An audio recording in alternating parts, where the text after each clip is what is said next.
NPS study academy में तुहाडा स्वागत है। अज आप एक्सरसाइज नंबर 1.2 का फोर्थ सम करांगे। फस्ट सैकेंड एंड थर्ड सम आप पिछलियां वीडियोज़ कर चुके हैं। जिहड़ा फोर्थ सम हैगा ये एक एक्टिविटी हैगी है, क्लासरूम एक्टिविटी। तो ये तुसीं अपने मैथ ते देख सकते हो। जिन्हां बच्चों को हजे मैथ नहीं अवेलेबल है वो साडा ग्रुप ज्वाइन कर सकते हैं। ग्रुप का लिंक नीचे डिस्क्रिप्शन में दिता होया है। उहदे विच तुहानूं इंग्लिश एंड पंजाबी दोनों सबजैक्ट दोनों लैंगुएज मैथ मिल जाएंगे। जे किसी को डायरैक्ट PDF चाहिए हुई तो वह भी मैसेज करके डायरैक्ट PDF भी ले सकता है। ठीक है, तो जोड़ा सम नंबर 4th है उसनों करन तो पहला आपां कुछ कुछ बेसिक थिंग्स तुहानूं दस रहे अज, जिहड़ियां कि तुहाडे सम नंबर 4 च तक काम आउणगियां ही फरदर एक्सरसाइज विच भी तुहानूं बहुत ज़्यादा बेनीफिशियल होणगियां। ठीक है, सब तो पहला हुण आपां तुहानूं दस चुके हैं भी परमेज नंबर की हुंदे हन या परमेज संख्यावां की हुंदियां हन, इरेशनल नंबर।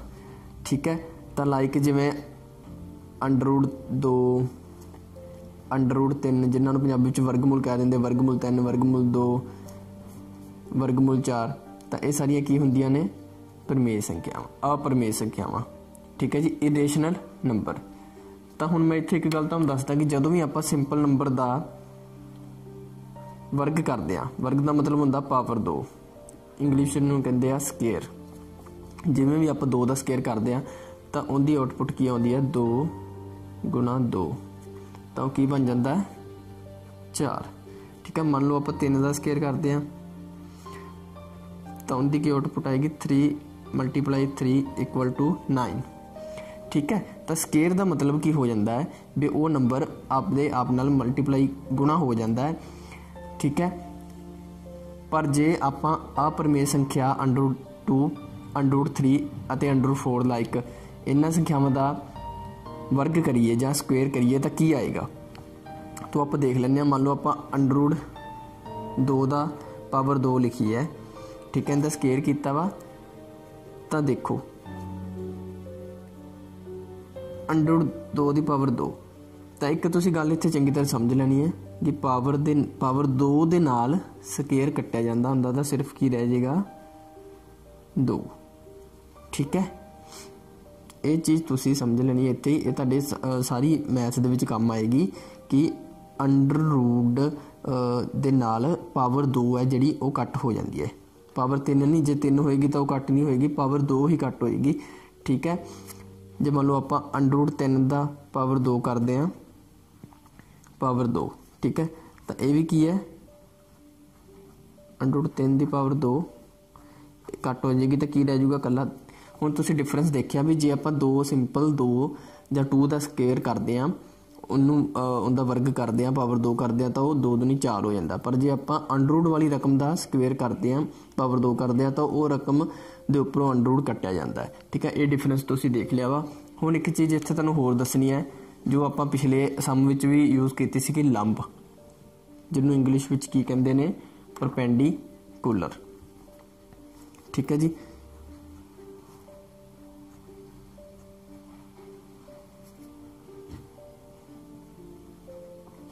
इंग्लिश विच उन्होंने की कहंदे आ परपेंडिकुलर। ठीक है जी, लंब जां परपेंडिकुलर की हुंदा है तो तुहानूं पिछले सम विच भी वैसे दस्सिया सी पर ब्रीफली नहीं दस्सिया सीगा। डिटेल विच तुहानूं हुण मैं दसदा वां कि जिहड़ा लंब जां परपेंडिकुलर हुंदा की है।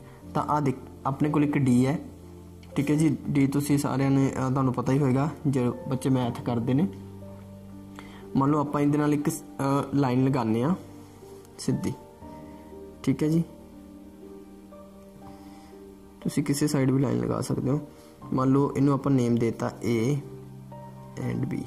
तो हुण जे तुहानूं कहा जाए कि संख्या AB ते कोई लंब खिंचो, मान लो मैं इत्थे लिख रहा वा स्टेटमेंट, जे आपां नूं कोई सम आ जाए। हुण तुसीं एक ये तो तुहानूं पता लग चुका है कि एक लाइन है अपने कोल की है, एक A ते B। ठीक है जी, मैं नीचे लिख रहा वा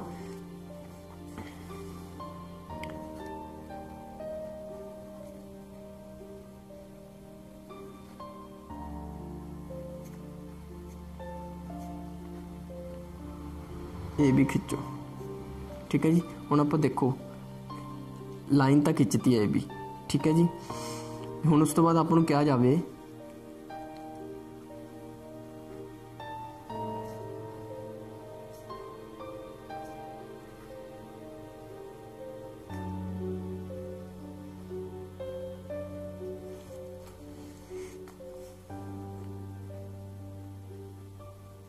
जे हुण आपां कहा जाए कि उस लाइन तो CB एक लंब खिंचो, तो लंब का मतलब की हो जाता है कि आपां क्योंकि उन्होंने CB किया तो आपां B तो लंब खिंचना है, तो B ते आपां 90 डिग्री का एंगल बनाना है।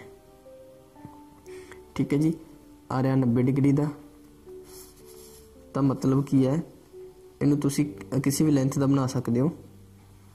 ठीक है, आप सिर्फ इन्ना को बना लें CB, तो आ जिहड़ा तुहाडा एंगल है ये 90 डिग्री का होएगा। ठीक है, तो इनका मतलब होंदा है लंब। जो भी किसी रेखा के बिल्कुल ओपोजिट एक लाइन दूसरी लाइन खिंची जाती है जिहड़ी उस रेखा नाल 90 डिग्री का एंगल बनाउंदी है, तो उन्होंने की कहते हैं लंब। तो आप की कह सकते हैं भी जिहड़ा CB है वो AB दे की है लंब है। ठीक है, इंग्लिश में की कहांगे, मैं तुहानूं नीचे स्टेटमेंट लिख देना, ड्राई लाइन AB। ठीक है जी, ड्राई परपेंडिकुलर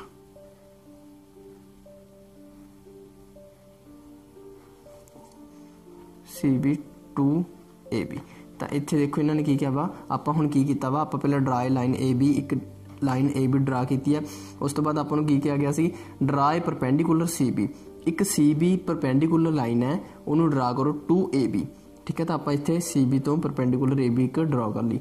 तो हुण तुहानूं मीनस के अंडररूट वाली रकम का स्केयर करना, ठीक है, वर्ग करना, अपरमेय संख्या का वर्ग करना भी आ गया है। ठीक है, एंड एक लंब जां परपेंडिकुलर की हुंदा उनकी समझ भी आ गई होगी। तो हुण आपां तुहानूं नैक्सट सम बारे दसदे हां। तो जिहड़ा अपना 4th सम हैगा वो क्लासरूम एक्टिविटी है, तो उनकी स्टेटमेंट तुसीं मैथ तो देख सकते हो, थोड़ी जी लेंथी होने करके मैं इत्थे लिखी नहीं। तो इहदे विच आपां एक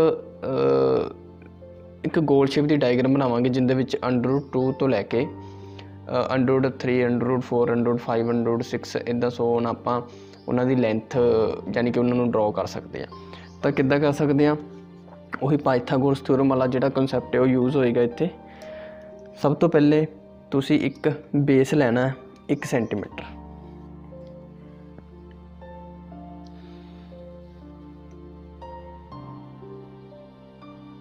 तो तुसी देखो आपां 1 सेंटीमीटर बेस लिया।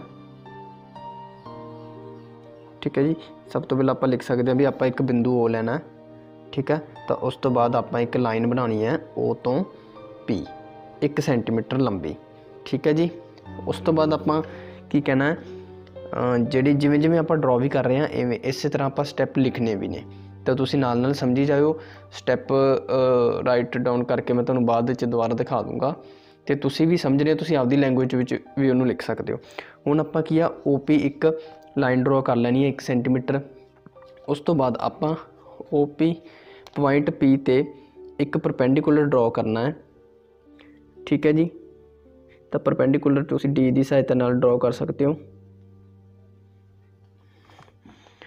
उनकी लेंथ भी है जिहड़ी तुसी 1 सेंटीमीटर ही रखनी है। तो इत्थे देखो 4 तो 5। ठीक है जी, 1 सेंटीमीटर का आपां जिहड़ा हैगा हुणे परपेंडिकुलर हो गया अपने कोल, इनू तुसी P1 लिख दो। ठीक है जी, P तो P1 परपेंडिकुलर है। OP की है अपने कोल बेस है, मतलब पंजाबी वाले भी सुन लें, OP की अपने कोल आधार है, तो P तो P1 आपां की बनाया है लंब। ठीक है, तो पाइथागोरस थ्योरम जो आप लावांगे आधार भी एक है तो लंब भी एक है, तो जिहड़ी O ते P की वैल्यू O ते P1 की वैल्यू आ जाएगी वो कितनी आएगी √2।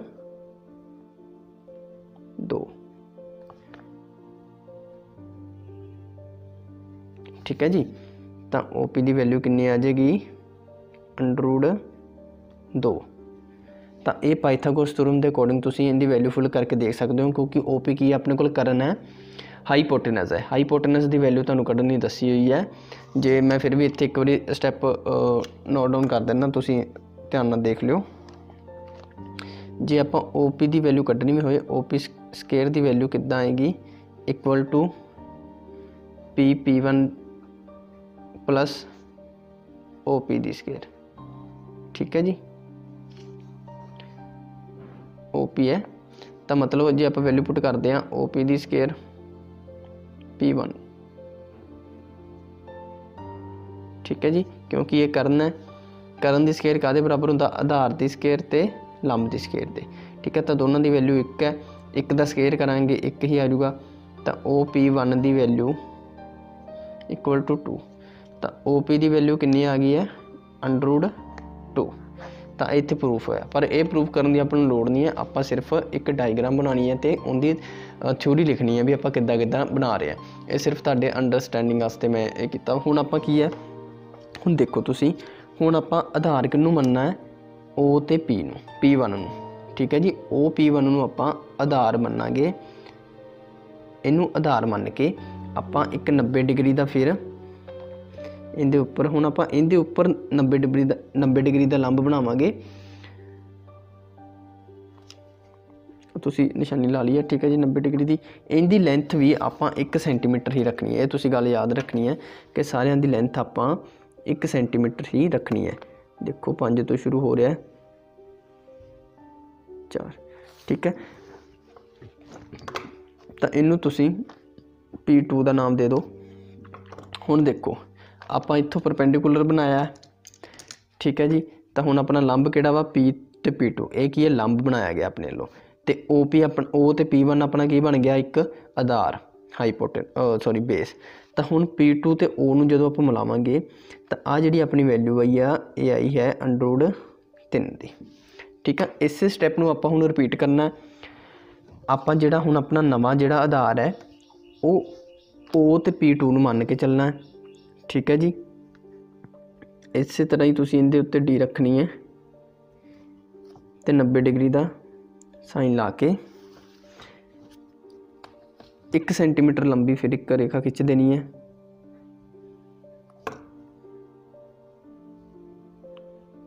ठीक है जी, 1 सेंटीमीटर, इनकी लेंथ भी 1 सेंटीमीटर है, इनकी भी 1 सीगी। ठीक है, तो इनू तुसीं P3 का नाम दे सकते हो, तुहाडी मर्जी है, तुसीं पॉइंटां नूं जिवें मर्जी आपदे अकॉर्डिंग नेम दे सकते हो, ABCD जो मर्जी। तो हुण तुसीं O ते P3 नूं मिला दो, तो ये देखो हुण √2 की वैल्यू √3 की आई, तो √4 की वैल्यू आ गई अपने को। ठीक है, इदां तुसीं लंब खिंची जाना तो इन्हें गुलाई च बने जाना वा, तो जिੱਥੋਂ तक भी तुसीं वैल्यू फाइंड कर सकते हो। तो ये सीगी अपनी क्लासरूम एक्टिविटी।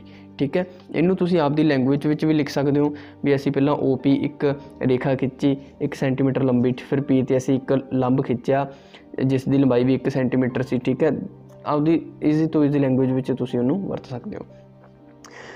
P तो P1 एक लंब खिंचिया 1 सेंटीमीटर, फिर O ते P1 नूं मिलाओ तो OP1 दी जिहड़ा इज इक्वल टू जिहड़ा O ते P1 काहदे बराबर है, √2 दे। ठीक है, तो उस तो बाद फिर तुसीं कहना भी O ते P1 आपां आधार मन के एक लंब खिंचना वा P1 ते P2।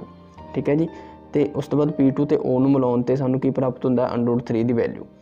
मैं तुहानूं लिख के भी दे दिंदा वां, बट तुसीं इहनूं आपदी लैंगुएज विच भी लिख सकते हो। तो फ्रेंड्स मैं थ्योरी लिखती है, तुसीं समझ सकते हो। जिस तरह आप एक पहला केंद्र बिंदु O लिया सीगा। ठीक है जी, फिर O तो एक रेखा आप OP खिंची सी 1 सेंटीमीटर, फिर P तो एक लंब खिंचा सी P1, उनकी लंबाई भी 1 सेंटीमीटर सीगी। ठीक है, P1 ते O नूं आपां मिलाया सी ते OP1 की वैल्यू कितनी सी, √2। फिर आपां OP1 नूं आधार मन के एक लंब खिंचा सी P1 P2, तो P2 ते O नूं मिलाया सी तो उनकी वैल्यू कितनी आ गई सी, √3। ठीक है, तो इस तरह ही आप नैक्सट वैल्यूज़ लई ये स्टैप्स रिपीट करते जावांगे, मतलब ये स्टैप दोबारा करते जावांगे नैक्सट वैल्यू लई। तो इंग्लिश भी आप देख सकते हैं, मार्क सेंटर O। ठीक है, एक आप सेंटर ले लिया, from O draw a line OP equal to 1 centimeter. आप एक OP लाइन ड्रॉ कर ली जिनकी लेंथ कितनी है, 1 centimeter. From P draw a perpendicular line P1 equal to 1 centimeter. P तो आप एक परपेंडिकुलर ड्रॉ किया जिनकी लेंथ कितनी सी, आल्सो 1 सेंटीमीटर। Join OP1। ठीक है, OP1 की लेंथ कितनी आ गई अपने को, √2। नाउ फ्रॉम पॉइंट P1 तो आप की है एक होर परपेंडिकुलर ड्रॉ किया P1 P2 जिसका नाम से उनकी लेंथ भी कितनी सी, 1 सेंटीमीटर। हुण जो आप OP2 नूं ज्वाइन करते हैं तो OP2 की वैल्यू अपने को कितनी आ जाती है, √3। इस तरह आप रिपीट करांगे स्टैप्स 4, √4, √5, √6 लई। ठीक है, तो फ्रेंड्स ये सी अपनी क्लासरूम एक्टिविटी। वैसे ही सम बहुत घट आता है, तुसीं कोई इनकी ज़्यादा टेंशन नहीं लैनी गी। तो ये सीखने लई बहुत कुछ है। तुसीं मान लो नंबर लाइन पर आप किसी भी चीज़ की √9 की, √8 की, √7, √6, √8 की किसी की वैल्यू आप ਦੱਸਣੀ ਹੋਵੇ ਤਾਂ ਆਪਾਂ ਇਹ ਡਾਇਗਰਾਮ ਡਰਾ ਕਰਕੇ ਫਿਰ ਉੱਥੋਂ ਮੇਜ਼ਰ ਕਰਕੇ ਇਸ ਨੂੰ ਨੰਬਰ ਲਾਈਨ 'ਤੇ ਆਪਾਂ ਦਿਖਾ ਸਕਦੇ ਹਾਂ। ਤਾਂ ਮਤਲਬ ਇਸ ਸਮ ਵੈਸੇ ਆਉਂਦਾ ਨਹੀਂ ਐਗਜ਼ਾਮ 'ਚ ਜਲਦੀ ਕਿਤੇ, ਬਟ ਸਿੱਖਣ ਲਈ ਇਸ ਸਮ ਵਿੱਚ ਬਹੁਤ ਕੁਝ ਸੀ। ਸੋ ਤੁਸੀਂ ਇਹਨੂੰ ਇੱਕ ਐਜ਼ ਏ ਗੇਮ ਦੀ ਤਰ੍ਹਾਂ ਲੈਣਾ ਅਤੇ ਇਹ ਵੈਲਿਊ ਫਾਈਂਡ ਕਰਨੀ ਹੈ। ਅਤੇ ਜੇ ਤੁਹਾਨੂੰ ਵੀਡੀਓ ਚੰਗੀ ਲੱਗੀ ਤਾਂ ਸ਼ੇਅਰ ਕਰੋ, ਕਮੈਂਟ ਜ਼ਰੂਰ ਕਰੋ ਜੇ ਕੋਈ ਵੀ ਡਾਊਟ ਹੈ। ਅਤੇ